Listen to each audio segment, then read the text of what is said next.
नमस्कार।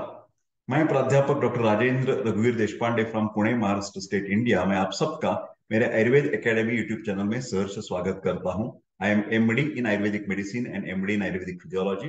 मेरे प्यारे दोस्तों, आज की दवा जो डिस्कशन करने वाले हैं उसका नाम है मादी फल रसायनम। रसायन नाम से आप जानते हैं कि जिसके द्वारा रस से लेकर शुक्र धातु तक सब धातु अच्छे बन जाते हैं, उनकी क्वालिटी अच्छी हो जाती है, तो उसका एंटी एजिंग भी कह सकते हैं। तो मादी फल रसायन ये प्रोप्राइटरी मेडिसिन है और ये बेस्ट रुचिवर्धक कल्प है। मतलब जिसके जिन लोगों को खाने को जी नहीं करता। आप तो जानते हैं कि कई कबार ऐसे कुछ बीमारियां हैं, जैसे ट्यूबरकुलोसिस है, इन्फेक्टिव हेपेटाइटिस या जॉन्डिस है या कैंसर है। उन पेशेंट को भूख धीरे धीरे कम हो जाती है, बाद में वेट लॉस भी हो जाता है, तो हमें हमारे मन में कुछ आशंका आ जाती है कि इसकी कोई बड़ी बीमारी है। फिर ऐसे बहुत सारे लोग हैं जिसको कोई ज्यादा बीमारी नहीं है। मतलब आप तो पहले जरूर एक्सरे निकाल कर टीबी की रूल आउट कर सकते हैं, ब्लड की खून की जांच करके जॉन्डिस तो नहीं है, नहीं ये आप रूल आउट कर सकते हैं। तो ये आपने सब जो प्रोबेबल कॉजेस हैं एनोरेक्सिया के, लॉस ऑफ एपेटाइट के, वो सब के सब आप रूल आउट कर दिए और आपको लगा ये ऐसा कुछ खास कारण नहीं है, सिर्फ इसकी जो पूरी की पूरी यकृत या अन्य अवयवों की जो कार्य क्षमता है वो कम हो गई है। तो आपके लिए मतलब ये रुचिवर्धक आप एपेटाइजर उस पेशेंट को बिल्कुल प्रिस्क्राइब कर सकते हैं। ऐसा नहीं है कि आप ट्यूबरकुलोसिस में नहीं प्रिस्क्राइब कर सकते, ऐसा नहीं है कि ये आप इन्फेक्टिव हेपेटाइटिस या जॉन्डिस में प्रिस्क्राइब नहीं करें, वो तो करेंगे ही करेंगे आप। फिलहाल ऐसी कुछ लोग होते हैं कि जिनकी एपेटाइट लो है, हाँ, उसको भूख नहीं लगती, फिर उसका कारण पता नहीं चल रहा है कि क्या इसका एग्जैक्ट कारण है। तो उनके लिए भी ये बहुत काम आएगा। इट्स अ वेरी डेफिनेटली आपकी जो लाक्षणिक चिकित्सा बन सकती है और उसमें सुधार आ जाएगा। ठीक है, उसमें क्या क्या कंटेंट्स है मादी फल रसायन में? महालुंग है, उसके साथ साथ नींबू का स्वरस है, शुंठी है, मरीच है, पिप्पली है। तो ये शुंठ मरीच पिप्पली को हम क्या बोलते हैं? त्रिकटु बोलते हैं। इट्स अ बेस्ट मेटाबॉलिक स्टिम्युलेटर, हमारा अग्नि वर्धन करने में बहुत बढ़िया काम करता है। तो naturally it will be act on the अग्निमांद्य, अजीर्ण, ये सब शिकायत जो है आयुर्वेद के टर्मिनोलॉजी से उसमें ऊपर काम करेगा।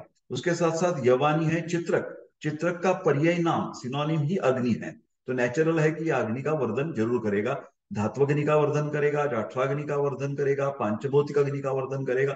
ये चित्रक हर तरफ काम करता है। उसके साथ साथ हरितकी जो है त्रिफला में के एक घटक द्रव्य है, इसका एक बेहतरीन काम है कि वातानुलोमन करता है।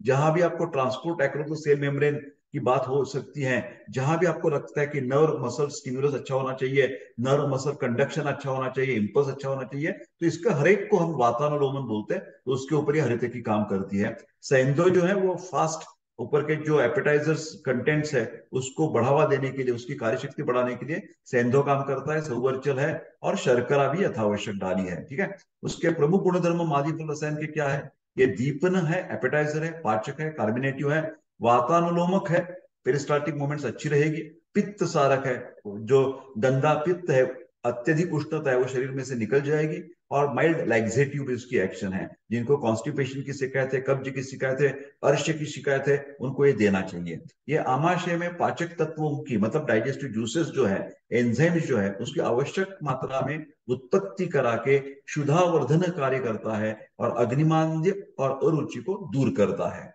ये पाचक गुण द्वारा अन्न का सुव्यवस्थित पाचन कर अजीर्ण को दूर करता है। जैसे कि proteins will be converted two amino acids, carbohydrates will be converted to glucose and fats will be converted to fatty acids because of the nice function of मादी फल रसायन। ये वातानुरोमक और सारक गुण के द्वारा गैस, पेट में जो गैस बन जाती है, विबंध कॉन्स्टिपेशन होता है, उसको तकलीफ दूर कर देता है। ये एक एक चम्मच दिन में 3 बार आप ले सकते हैं। इसकी रोगग्नता बताई गई है कि बदजमी, भूख न लगना, मितली, अग्निमांद्य, आफरा, जलन और उल्टी, इन सब शिकायतों में ये काम करेगी। सांडू मादी फल रसायन का आमयिक प्रयोग करने के समय इसके साथ साथ अन्य औषधि कैसे हम इस्तेमाल करेंगे? जिन पेशेंट में अग्निमांद्य है, अनन्नाभिलाषा है, एक शब्द है, एक है, पूरा पूरा मिलाकर एक शब्द है, अरुचि है, हाँ, टेस्ट नहीं है मुंह को, तो उसको मादी फल रसायन के साथ आप पिप्पल्यासो दे सकते हैं। या जिसको क्या बोलते हैं, जिसकी इंडाइजेशन ज्यादा है, गैस की शिकायत है, तो उनको पिप्पल्यासो दे दीजिए। हाँ, ठीक है। अन्य कई लोग हैं उनको शिकायत वीकनेस की ज्यादा है, हाँ, डेबिलिटी है, वेट लॉस है, हाँ, तो उनके लिए द्राक्षासो काम करेगा। उसके साथ साथ जिसको एनीमिक कंडीशन है उनको मादी फल रसायन के साथ दाढ़ीवांस चूर्ण या दाढ़ी मावले है, कौन सी भी एक, दाढ़ी भी जो है ना वो हीमोग्लोबिन बढ़ाने में नंबर 1 की दवा है। हम बहुत बार आईटीपी के जो पेशेंट्स होते हैं, इडियोपैथिक थ्रोम्बोसाइटोपेनिक परफ्यूरा, उसमें हर वक्त दाढ़ी मावलेह का इस्तेमाल करना ही करना है, और 1 महीना नहीं, 2 3 4 महीने करते रहना है, ठीक है, एनीमिक पेशेंट के लिए।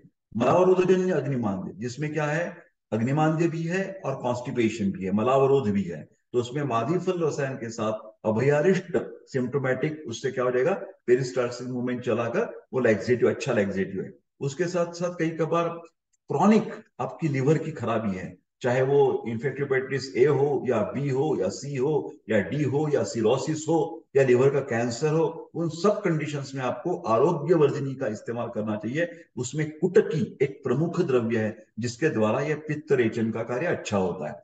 जिसको हमेशा क्या बोलते हैं ना, चूर्ण लेने की आदत है, उनके लिए मादी फल रसायन के साथ लैक्सेटिव करके त्रिफला चूर्ण, इसके ये सब बराबर नहीं दे सकते आप, देने की जरूरत नहीं रहती। अकॉर्डिंग टू इंडिकेशन ये देना चाहिए। त्रिफला चूर्ण भी कॉन्स्टिपेशन को दूर करेगा। वार्धक्य में हम दे सकते हैं 1 चम्मच 2 दफा गर्म पानी के साथ दे सकते हैं। बालकों में जब मलावरोध हो जाता है तो मादी फल रसायन तो देना ही देना है। फिलहाल उसके साथ साथ गुलकंद देना है, वो जो ज्यादा हीट बढ़ी है शरीर में, रुक्षता बढ़ी है, उसको कम करेगा। या अरविंदासो भी आप दे सकते हैं यथावश्यक। जब पेशेंट को अतिसार है, प्रवाहिका है, उदयन बहुद्रव सर्वम अतिसारा, दैट इज लूज मोशंस, प्रवाह मानस्य प्रवाहिका, एमीबियासिस, जियार्डियासिस, इसके लिए प्रवाहिका बोलते हैं। और ग्रहणी क्रॉनिक कोलाइटिस या एंट्राइटिस, उसमें मादी फल रसायन के साथ कुट्टेचारिष्ट आप बिल्कुल दे सकते हैं, 4 चम्मच 2 दफा पानी के साथ। संजीवनी वटी जो बल्ला तक से बनी हुई है, वो एंटी हेलमेंथिक भी है, तो उसका भी इस्तेमाल हम कर सकते हैं, 2 टिकी या 2 बार। या अपेंडिसाइटिस में हम दे सकते हैं शंखवटी, जिसमें गैस ज्यादा है और पेट में हमेशा एक जिसको बोलते हैं हेवीनेस महसूस होता है, उनके लिए शंखवटी बेहतरीन दवा है। फिलहाल ज्यादा पित्त प्रकोप है तो शंखवटी का इस्तेमाल मत कीजिए, 2 टिकिया 2 बार दे सकते हैं। अभी ये जो हम देख रहे हैं मादी फल रसायन, इसके जो घटक द्रव्य है उसके ऊपर कौन सी रिसर्च हो चुकी है। तो ये नींबू सोरस में विब्रियो कॉलोरी के विरुद्ध जीवाणुनाशक गुणधर्म पाए गए हैं। नींबू स्वरस सिट्रिक एसिड में उपस्थित जीवाणुनाशक एंटीबैक्टीरियल प्रभाव दिखलाता है। शुंठी जो है वो मतलब ड्राई जिंजर बोलते हैं, शूलहर शामक और जीवाणुनाशक है। अजमोदा शोथहर है। मरीच आमाशय में गैस्ट्रिक एसिड के स्त्राव की वृद्धि कराता है। चित्रक मूल छाल जो है वो पाचन संस्था की श्लेष्म कला के बैक्टीरियल फ्लोरा को प्राकृत रखती है। पिप्पली छोटी आंत्र में द्वारा जो अवशोषण प्रक्रिया है उसके वृद्धि करती है। हरित की आमाशय क्षुद्रांत और बृहदांत्र की पुरस्सरण गति, पेरिस्टाल्टिक मूवमेंट जो है उसको नॉर्मलाइज कर देती है, यथावश्यक पेरिस्टासिस मूवमेंट बना रहते हैं। तो मेरे प्यारे दोस्तों, ये था आज का सांडू का मादी फल रसायन प्रोप्राइटरी मेडिसिन की जानकारी। ये उत्कृष्ट रुचिवर्धक कल्पक होने से आप इसको घर बैठे बैठे मंगवा सकते हैं। कहाँ से मंगवाना है, किससे कैसे मंगवाना है, लिंक डिस्क्रिप्शन बॉक्स में दी चुकी है, उस पर सिर्फ आपको क्लिक करना है, बस आपको पूरे ऑर्डर मिल जाएगी और उसका पेमेंट करके ये दवा आपके घर में आ जाएगी, ठीक है। फिलहाल ये एजुकेशनल वीडियो है, तो self medication is not expected. कौन सी भी बीमारी में यथावश्यक यथाकाल वैद्य की सलाह लेना जरूरत है, ये मेरा डिस्क्लेमर बता देता हूं। मिलते हैं अगले वीडियो में ऐसे ही इंटरेस्टिंग रोचक बातें करते हुए। तब तक के लिए कृपा करके मेरा चैनल सब्सक्राइब कर दीजिए और ये वीडियो लाइक और शेयर कर दीजिए। बहुत बहुत धन्यवाद।